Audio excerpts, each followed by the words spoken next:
Novi Gavi nous prenons encore nos flags Belgique Prime nous TV Bénin Honton mais couteau gamin mide. Tout nous me donne waloji et des impondo petime des mingo tum bomba ko mo yeyo. Nous va la ça fi be fuyo anonu gbe mi ton le mewe e no wado e wo zombo kan nu ton ho taji mi jona kenu do yo e de impondo je anonu gbe mi ton le alianu titengbe anonu gbe mi ton le alianu titengbe bo mi do na zan lo mi ka do fe do na gbe we e wo zombo mi me na ho apa safi me na ho da pa che fi e de indo ta atraje peji bo mi na bi me na ho je ni do de gesinu mi pontole o Novi da nanu ne ho ka digben no ganji aro ganji a jonjogun ne mi do gojo aloma sunsun Jean Baptiste ta atraje peji e kan chenu mi continue de me na ho do de gesinu ta atraje peji we e de yin do bo me na ho ka da se me ya da gbo me kan ofisi pro ji bala vo ho bodo ala no ape kwiti zo nu na digba o mo pepe e kan chenu mi le mi ko no zo mi do me na ho afi na ken do ho ta ji khami bona bi me na ho ro jire egbegbe diyan eno mo bo e do fe tonu anonu gbe mi tan le o e fi so tun tun ya e te ka ro tantan me ka do na li bonu anonu gbe mi tan le bonato dana nu e na chenu e o chobono na kenu na do pondo koklo so si anu tantan e no kle ji e wezon na dogbe nu o Messi yen ton plan jina lavoton dede nami alo le yon dogbe ye bi taji onu mi ado to mi ton Messi gbe ho le on si won Messi mi ton da ho plan jina lavoton Ligue Charles nka si le on o Messi che azengbo o bienvenido pesin apako ya do ye me jo pe lo nu mi le yo yene o novia dananu e na chenwe o gbe mi ton le o dandan we yin lobo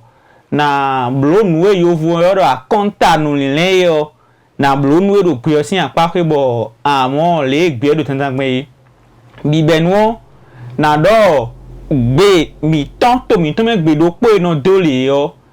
to mi to me gbe yo e we o e do point domaine mi ton le sin la me lo no sai amwa kanji Tomi tome gbe yin e no saro point domaine mi ton le sin la me bo point domaine mi ton le ka ple bo mi desu gbe to do poete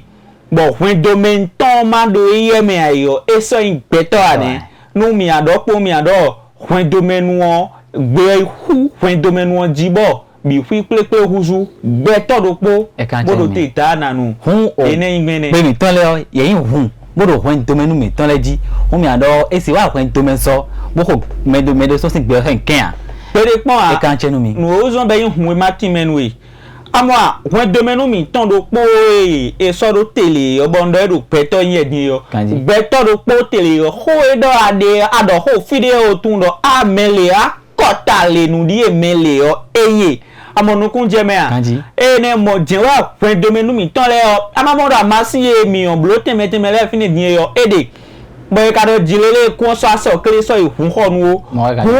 o hun honu ho no do fini ede do teme timbe no blo do to mi ton le me fi but na da jade blo gbe o pe yin to mi ton me ton na da pe ne jin adato eda machine le yo gbele no jeji robo e no gbo azon le bondo jile asi dozo jake gbedo pe amasi ni on jibonu e wa so amen telefon me ka tun gbe ton bo tun do nlewe yin yo e he ondo ho din ho de be no do me ta no me fe din po be ondo ho me bo ta ne no kwesi e ka si dozo jake gbe so do na gbede pon aso jake gbe si do kan gbe si do ati ma gbe tiyan mi mo do jere Novi kege o e kun so ro ibonu anon gbe ton le bonu to me gege so anon gbe ton bonu to a bo gbe tiyan an say o mama o papa do jere pe o mi mo do ko wo zombo mbo wa bi ko mi pa so chef an ho ba si mi o anon gbe eno tan pe de so jake gbe po bi e nu bo bu do mi na bi o mi kle no jide ani o me da ho ka mo jide a ho su ka hen jan so tun jan bo e blu mo ko ton anon gbe mi ton na hen rote Novi nu ene o webla nu ozombo ebla we yo edie amwa o beta e pa tenu gbe obi lo no a so jake pa we yo e wa blo tito me de do ba nu de lo mo do jile e gbe mi ton la vile ma so tuntun e so jake gbe yo na tun won e lo mo e ve o francophonie do de nenu ndomo no to mi to le yan si mo nu kun je me so jake gbe lo tun won eveu ntenye ka ne he doji me matun gbe tan lo mo esi do nde na wa da so me ba do nu kan yi ta won esi ya do ncho e kan de bi o ya so me bo ndo jile anasi kan ton gbe tu me tan dan je anasi kan only ta me on do we to no ha do ti mo de na do ji a hosuo mo de na bledi a te pon lo so gbe mi tan le so do aso me bo yi na pon e do mo do je gbe to mi tan me su po gbe kande owo je jiwe to mi tan me kande o ta won ne mi ga izoja gegbe o sin to me o mi izoja ge o sin to me de suwo ye de do kanwe ko bo ndeji lo be ka te pon lo so do po amo e be so do po ba ne dion ebro me bi fide aga si inu kan de wa ti wan de bo to me asi wan de bo fide lo malin ta me do pe to me hun tan dan hosuwo e do na so eyin gbe mi tan yin ta me lo so do onu pon hosa ene indopo we go we meji me bi si do te dagbe lo ya zo me ma ka ya zo me ero ndende timbo togo mi ton le tun de be no wa ndende mene ma ya zo me ka tun we ni togo mi to ku le no henu gege so yi e ga no gbe ton we yan wa bo yan ha o e hen e na wa nu ne be ano aibo vivu vitically yo lo mo na mo nu ne hun nu e odo yan la yan ha gbe mi ton yan la yan ha yo akoso e do ya so nu ne so tinja yin yen do tadagbe bo yen so petari da ibe ni odo fun gbe gbasa wa ponu de bo fun gbe gbasa wa se ho de bo fun gbe gbasa wa ponu fun gbe gbasa wa ponu o mi on pon eyin to mi to me gbe yo mi on pon yan la yan ha ton pon mo ni hin ton do gbe mi ton le o e do gbe fu te me bo so gbe fu yo de do de jigbo eni on na fofo e on na fofo awa e ja to an gbe di on to po en gbe ji fu yo ji o ebro to ega wa isi yan to ebro to ega so gbe za vla ebro to kanji awon re de ya hun de na pon lo yan la yan ha desu wa ko so ni dawo mi apa ni le pe bondo jile mi adonu kan ido pe mi ton yan la sin apa pe ma pe mi ton la hun zero ne mi de e kan chenu me la ho won le me la ho ro mo di yo edona to ga mo pe mi ton le o na so do asimo pe mi ton le tantan bo ran bi o me la ho do mo la ho di ton e be na hre ye de mi kle mbo mi na won anonu pe mi ton le pe mi ta gbogbe ogbejo gbe we nsewe mama gbedo mo mana do gbeche no vi asiza do khe fun me kheron sure ogbede yin to gbogbe ogbejo gbe we nsewe mama gbedo mo mana do gbeche no vi asiza do khe fun me kheron sure nsi huze gbede vodo wazona amo e ma yin do na yi on gbeche pe na da do da no te na o nsi huze gbede vodo wazona amo e ma yin do na yi on gbeche pe na na mi do gbe me la ho ji ma ja de wa do mo la ho di don bo kha ye ni mo di wo mi mo anonu gbe mi ton be ni to ton e gege mi do gbe ni trala mo no po jin me kan bo bi o me la ho be na hu kan nu no vi e na kenu do no wa lo mele bo mi na bi o je eni no vi nu kon to kan fun mi ye no vi mi ton alors que o me sin agbo me kan fi o kan bi o ro ko nu kon ton nte occasion bo e na do gbe me ton na igbe na po ndo me de suno si gbe dido tumbo do me de suno do gesie me de suno si gbe ro tanda bo e na do me de fo gbe de bo e no do be no si ti bo no si vode me de suno si gbe do hwa e do me de suno si gbo gbe e no fo ba ino jayi be no mo do mi do khonugbo nuwe juro me yo nuwe lebo ado yo de no timbe no si do mere fo gbe me tilele mere suno sin gbe do hwa e do mere suno sin gbe yo fi ade amo me gonu fide ba hwa de yan afun mere suno sin gbe yo ndagbe e nuwe maro nu kun ton ai fi e maro nu kun ton de ai e we no khomede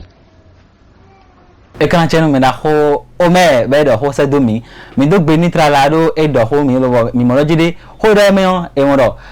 eja do ho do me eja do ho dio me do suno gbe emergency ku do do lo bo ho me ton kon de kuku na ba bi o me na ho mo na ho di don e be na yi no video bonu mi allo e ramindo Wilfried akoinu bo nyilosin o paraku ani o mi karon tun anon gbe mi ton mi do tun anon gbe mi ton do ewe no zombo eno tun do meleo akota le me egosin wo we go eno zombo mi no se mi le sin gbe eno zon bo mi no se mi le sin gbe aye to de nbo edo me phone we yin ba je phone we we so de phone we yo a e ko inda ko no ko